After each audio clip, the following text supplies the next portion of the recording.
শুক্রবারে কবরবাসীরা অপেক্ষা করে। হাদিসে এসেছে, রাসূল সাল্লাল্লাহু আলাইহি সাল্লাম বলেছেন, শুক্রবার কবরবাসীদের জন্য সবচেয়ে প্রিয় দিন। এই দিনে তাদের আত্মীয় স্বজন যদি তাদের জন্য দোয়া করে, কোরআন তেলাওয়াত করে বা দান করে, তাহলে তাদের রূহ খুশি হয়, যেন শুকনো জমিতে বৃষ্টি নামলো।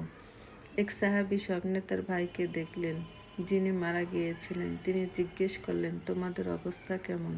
মৃদু ভাই উত্তর দিলেন কান্না ভরা কণ্ঠে, আমরা আল্লাহর রহমতে আছি, কিন্তু শুক্রবারের দিন অপেক্ষা আমাদের সবচেয়ে বেশি থাকে, কারণ ওই দিনে আমাদের কবরের অন্ধকার দূর হয়, আর আমাদের পরিবার যদি দোয়া করে আমরা আলোর সাগরে ভেসে যাই। ইয়া আল্লাহু, আপনি আমাদের সঠিক বুঝ দান করুন, আমিন। আসসালামু আলাইকুম, কেমন আছেন সবাই? আলহামদুলিল্লাহ, আমি ভালো আছি। লিপিস ক্রিয়েশন থেকে আমি লিপি চলে আসলাম নতুন একটি কেক নিয়ে। আজ আমি বানাবো দোতলা কেক। আগে আমি কখনো দোতলা কেক বানাইনি, এই প্রথম বানালাম। মাশাআল্লাহ, কেকটা অনেক সুন্দর হয়েছিল। যেমন সুন্দর হয়েছিল দেখতে, তেমন হয়েছিল খেতে। কেকটা আমার বানানো হয়ে গেছে, এখন আমি এটা ডেকোরেশন করছি। আমার দোতলা কেকটি বানানোর জন্য দুটি কেক লাগবে, তাই প্রথমে আমি কেক দুটোকে ক্রিম দিয়ে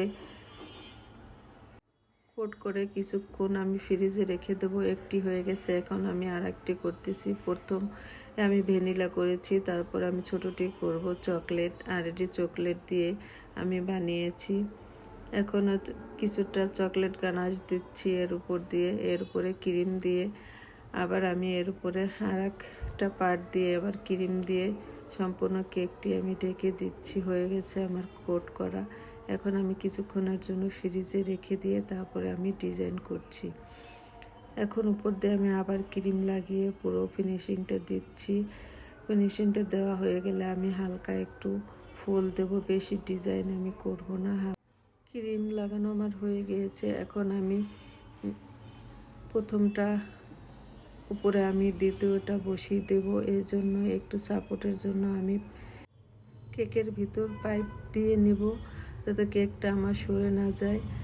এখন বড় কেকটার উপর ছোট কেকটা আমি দিয়ে দিয়েছি। এখন ছোট কেকটার উপরেও আমি আরেকটি পাইপিং দিয়ে দেব, যাতে সরে না যায়। এখন আমি একটু হালকা ফুল দিয়ে দিচ্ছি। হালকা ফুল করে আমি কেকের উপরে এক এক করে বসিয়ে দিচ্ছি। দেখুন কি সুন্দর ফুল হয়ে গেছে।